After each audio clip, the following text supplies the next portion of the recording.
Les bottes qui frappent la poussière rouge du Sahel sont-elles le son de la liberté ou bien le début d'une nouvelle bataille pour l'âme du continent? Pendant plus de 60 ans, l'histoire du Sahel s'est écrite dans la dépendance, façonnée par des interventions étrangères et alimentée par un mirage néolibéral qui voulait nous faire croire que la survie se gagnait à coups de miettes tombées d'une table lointaine.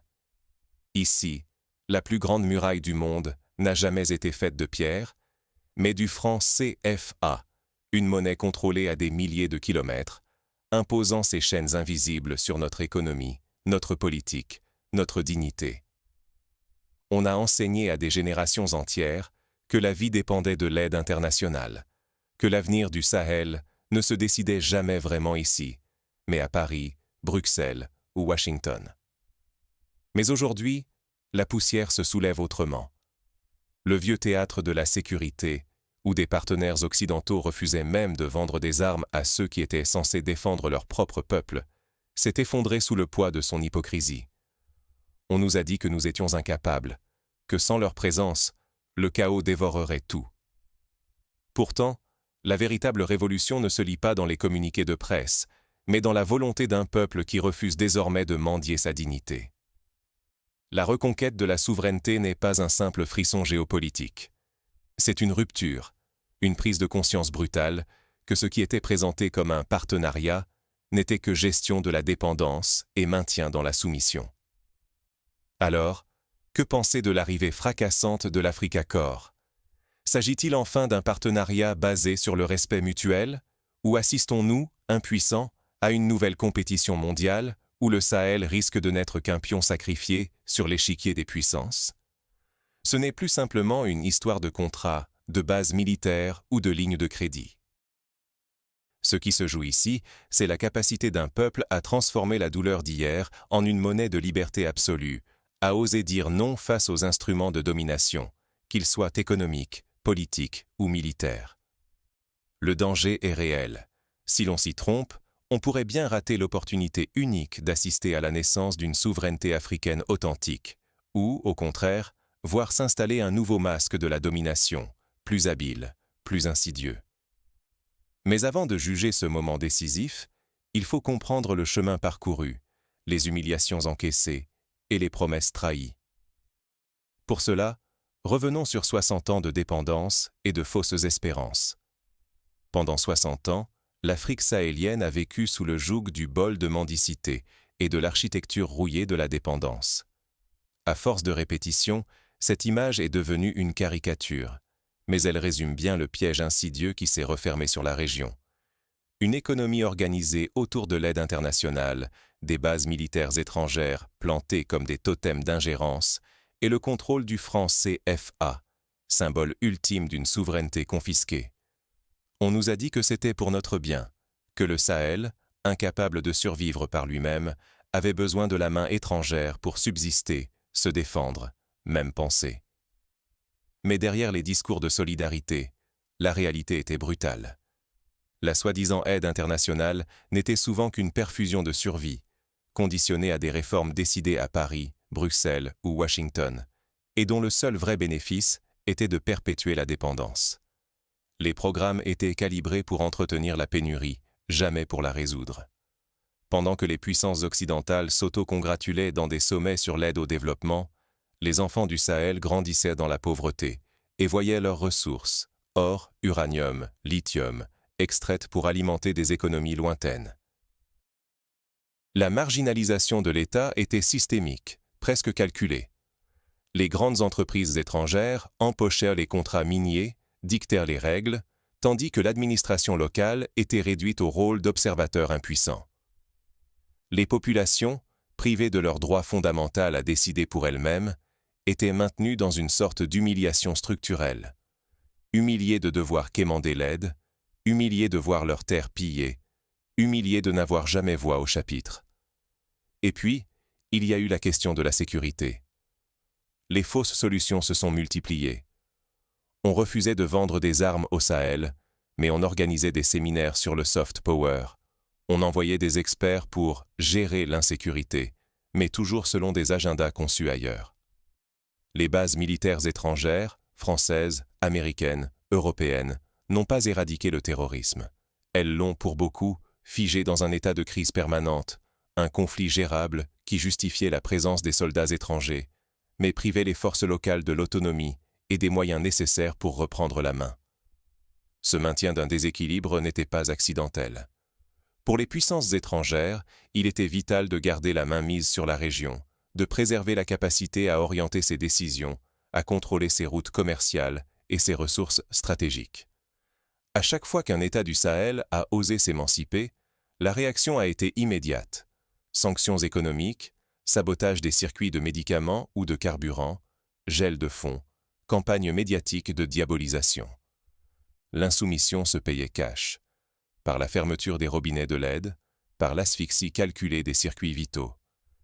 C'est dans ce piège que des générations entières ont grandi, avec l'idée que leur avenir dépendrait toujours d'un regard, d'une approbation venue d'ailleurs. Rester prisonnier de ce modèle, c'est accepter de voir sa dignité, sa sécurité et ses ressources décidées dans des capitales lointaines, c'est renoncer à l'essentiel.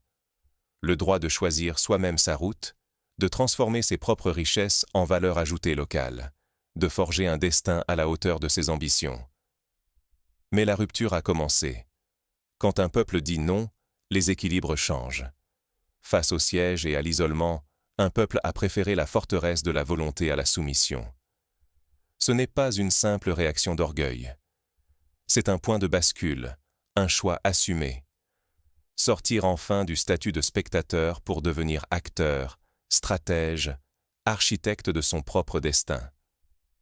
Cela s'est vu d'abord dans la rupture avec des institutions perçues comme les prolongements d'un vieux système de domination, l'OIF, la CPI, ces sigles qui dictaient l'agenda au nom de la communauté internationale, mais enfermèrent le Sahel dans le rôle d'accusé perpétuel ou d'élève sanctionné. En claquant la porte, le message était limpide. Nous ne serons plus les figurants de l'histoire des autres. Mais il ne suffisait pas de tourner le dos pour changer la donne.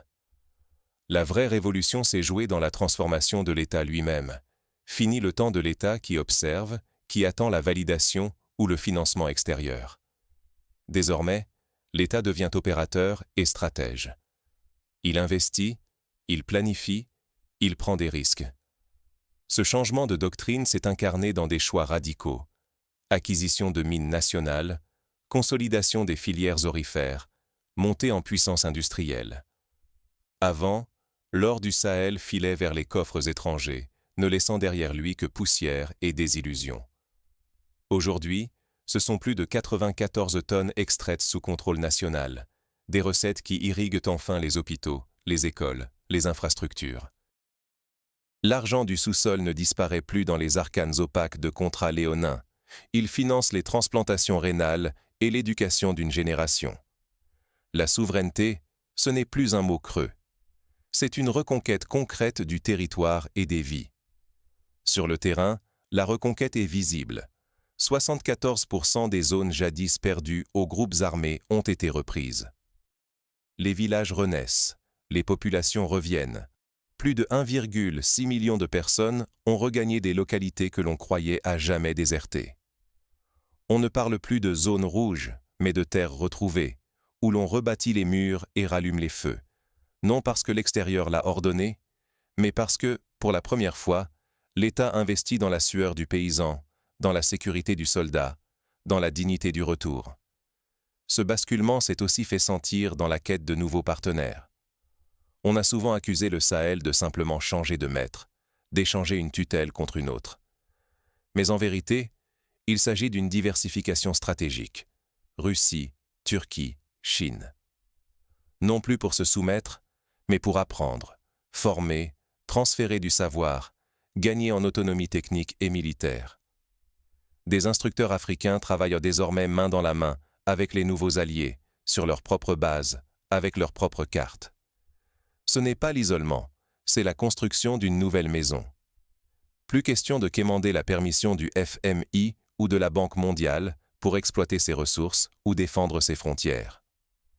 Quand on a 5 vendeurs en face, on définit le prix de sa liberté. Ce mouvement s'accompagne d'une révolution silencieuse, peut-être la plus profonde, celle de la jeunesse.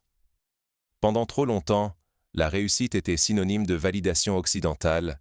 L'ambition se mesurait à la capacité d'émigrer, de décrocher une bourse ou un visa.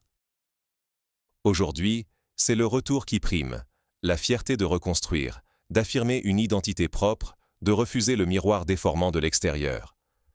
Bien sûr, le pari est risqué et les voix sceptiques ne manquent pas. Vous plongez dans l'inconnu, vous courez vers le chaos. Mais pour la première fois, ce sont les peuples du Sahel eux-mêmes qui écrivent les règles du jeu. Ils préfèrent affronter l'incertitude de leur propre choix que la certitude d'une soumission sans fin.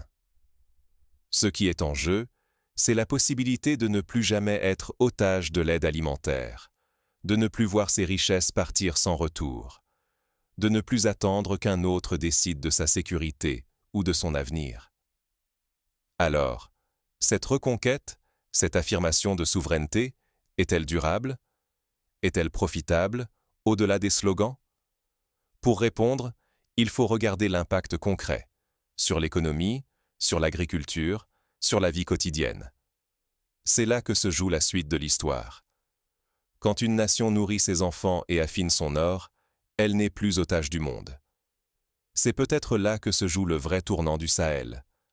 La souveraineté, concrète, tangible, qui se mesure dans la farine, dans les récoltes, dans le métal fondu et dans la lumière des villages retrouvés. On a longtemps dit que cette terre était condamnée à tendre la main, dépendante de l'aide alimentaire, soumise aux quotas décidés ailleurs. Mais la campagne agro-pastorale de 2025 à 2026 a fait voler ces préjugés en éclats. 7 millions de tonnes de céréales, soit 126,6% des besoins nationaux. Plus qu'un simple record, c'est la fin du chantage à la faim.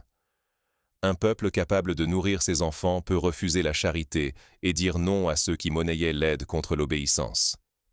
Ce miracle agricole a eu un effet boule de neige. Les villes fantômes d'hier voient revenir des flots de familles.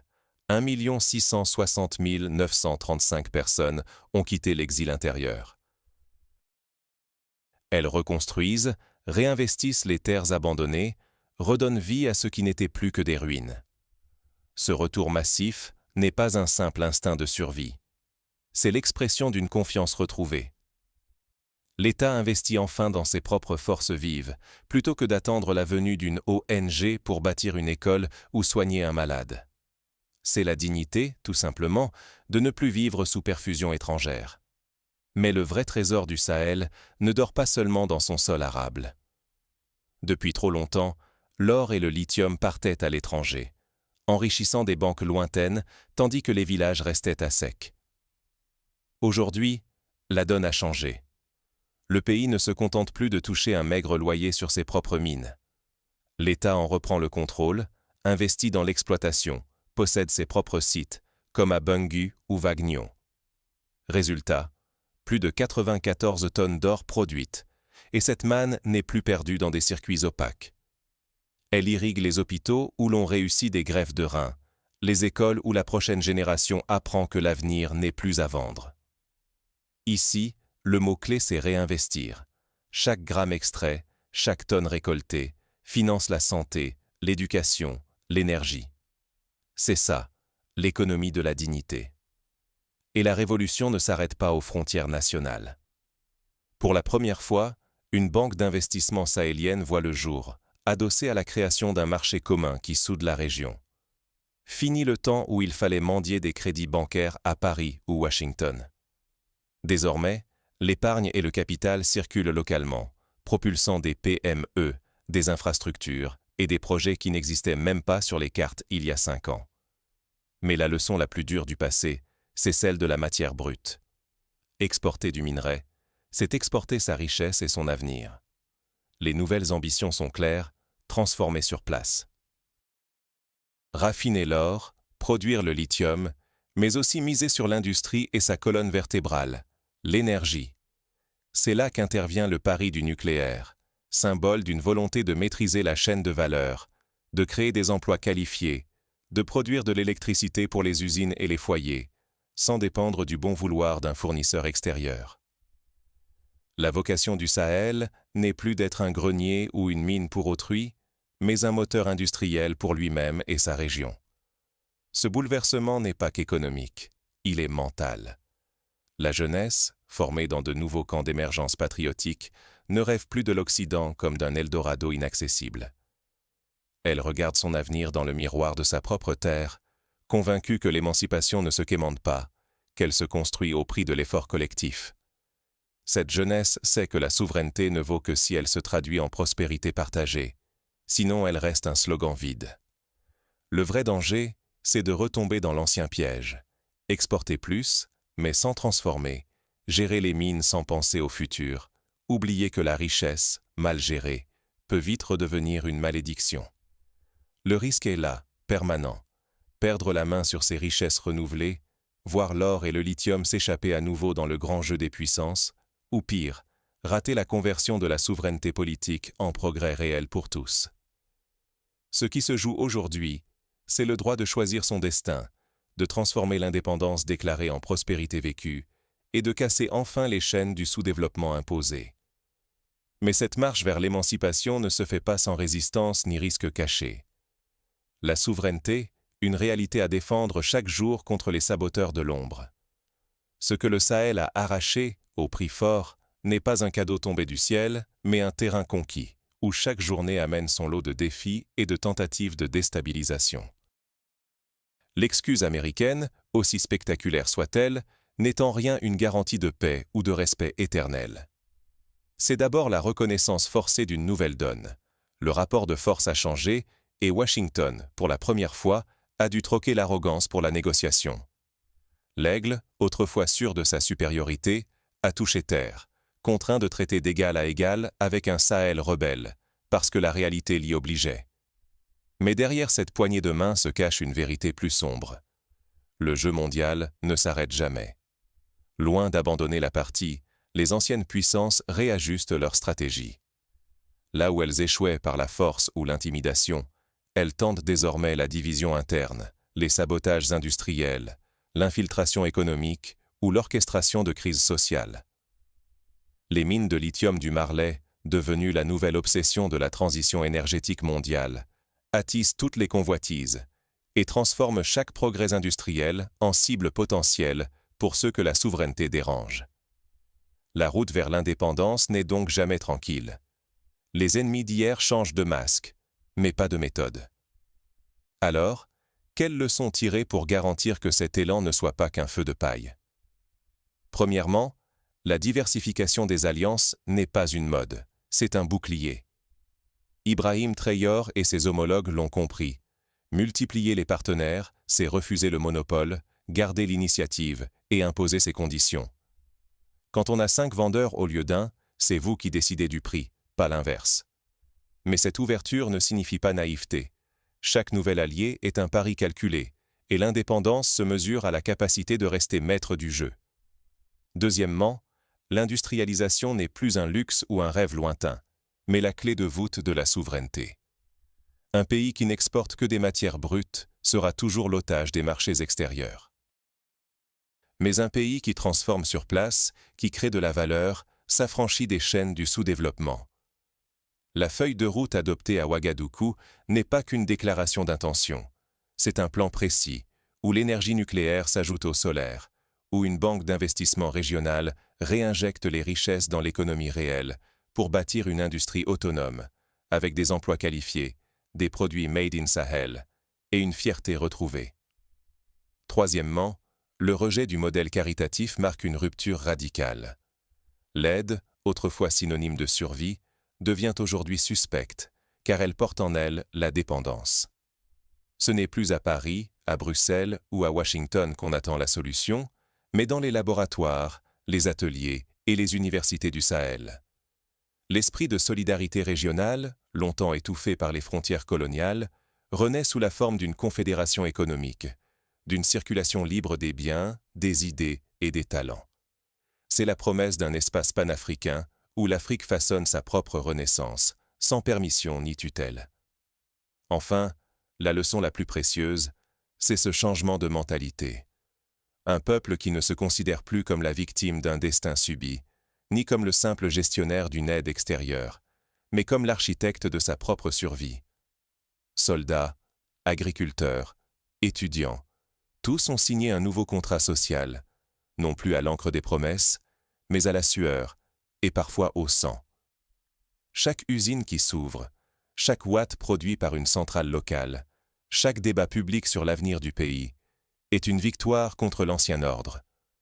La dignité, désormais, n'est plus un slogan. Elle se construit avec des murs, de l'énergie, des emplois et une vision. Mais le risque, toujours présent, c'est la rechute. L'histoire regorge d'exemples où la conquête a laissé place à la compromission, où les héros d'hier sont devenus les gestionnaires dociles de demain. L'indépendance n'est jamais acquise, surtout face à l'ingéniosité des saboteurs, à la tentation de la facilité ou à l'usure du temps. Voilà ce qu'il faut retenir. Chaque pas vers l'autonomie inspire, mais chaque erreur peut coûter une génération entière.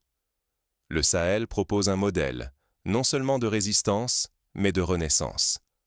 La route reste longue, mais la question reste ouverte à chacun. Qui aura le courage de suivre cet exemple? Le Sahel n'a pas attendu la permission d'exister. Et vous? Oserez-vous briser les vôtres? Regardez bien ce qui se passe aujourd'hui. Nous sommes témoins d'un peuple qui transforme l'épreuve en fierté et la dépendance en puissance. Le Sahel n'a pas simplement changé de partenaire ou négocié de nouvelles alliances en coulisses. Non, il a osé rompre avec l'ordre ancien, défier les puissances qui dictèrent ses choix et affirmer haut et fort que la souveraineté n'est plus à vendre. Ce n'est pas le changement d'un drapeau sur un bureau ou la couleur d'un passeport qui fait la différence. Ce qui fait la révolution, c'est ce refus collectif de plier face à la menace, ce courage de transformer chaque humiliation en briques pour rebâtir un avenir.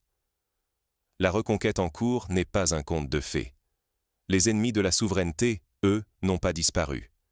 Ils se réinventent, changent de visage, s'infiltrent dans les failles, espérant que la peur, la division ou la lassitude puissent encore freiner la marche en avant.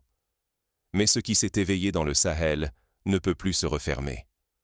Quand un peuple relève la tête et décide que sa dignité n'a pas de prix, plus aucun empire, aucune sanction, aucune leçon de morale ne peut le faire reculer.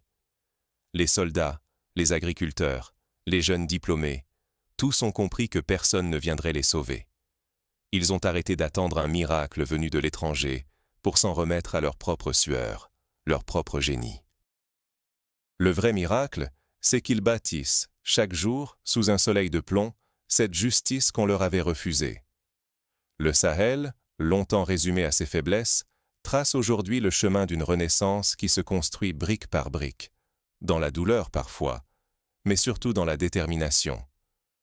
À travers ces nouvelles alliances, il a forgé un contrat social inédit, écrit non pas à l'encre des traités, mais à la sueur et au sang de ceux qui refusent que le sous-développement soit une fatalité. Il transforme le lithium et l'or de leur sol, le mil et le coton de leurs champs, en valeur ajoutée, en richesse partagée, en espoir pour les générations à venir. Ce n'est plus un rêve, c'est un plan d'action. Alors, la vraie question, aujourd'hui, c'est la vôtre. Serez-vous simple spectateur de cette page d'histoire ou déciderez-vous d'en devenir acteur? Parce que ce qui est en jeu n'appartient pas qu'au peuple du Sahel, mais à tous ceux, partout dans le monde, qui se sont trop longtemps laissés dicter leur destin. La souveraineté, ce n'est pas une faveur accordée par ceux qui dominent. C'est un combat, un choix, un prix à payer. Et c'est un prix que le Sahel a accepté de payer, pour que plus jamais, aucun enfant de la région ne doute de sa place dans le monde. Chaque brique posée aujourd'hui dans le Sahel est un message adressé à ceux qui doutent encore de la capacité d'un peuple à se relever. Chaque accord signé, chaque usine ouverte, chaque hectare cultivé dans l'indépendance est une réponse cinglante à l'idée que l'Afrique est condamnée à subir. Non, le Sahel n'est plus dans l'attente. Il agit, il inspire, il éclaire la route pour tous ceux qui rêvent d'émancipation. À l'aube de 2026, ce n'est plus seulement une victoire diplomatique qui se dessine, mais un nouveau phare pour tous les peuples qui aspirent à vivre debout. Le message est limpide. La nuit du néocolonialisme touche à sa fin. Ceux qui se lèvent, c'est une génération qui refuse la soumission, qui exige le respect, qui transforme la poussière rouge du Sahel en fondation d'un siècle africain. Alors, à vous qui regardez cette vidéo, je pose la question. Que reste-t-il de vos propres chaînes, et qui a vraiment le pouvoir de les briser? Devenez le témoin, l'acteur, l'écho de cette révolution tranquille mais implacable. Partagez cette histoire, discutez-en autour de vous, et surtout, posez-vous la question. Qui, dans ce nouvel ordre mondial, trace réellement la voie? Car les chaînes ne sont pas tombées toutes seules. Elles ont été brisées, une à une, par la volonté d'un peuple qui a choisi la dignité. Merci d'avoir suivi ce voyage au cœur du Sahel en marche. Si cette histoire résonne en vous, partagez, commentez, abonnez-vous. Et surtout, gardez en tête que l'histoire ne s'écrit pas sans vous.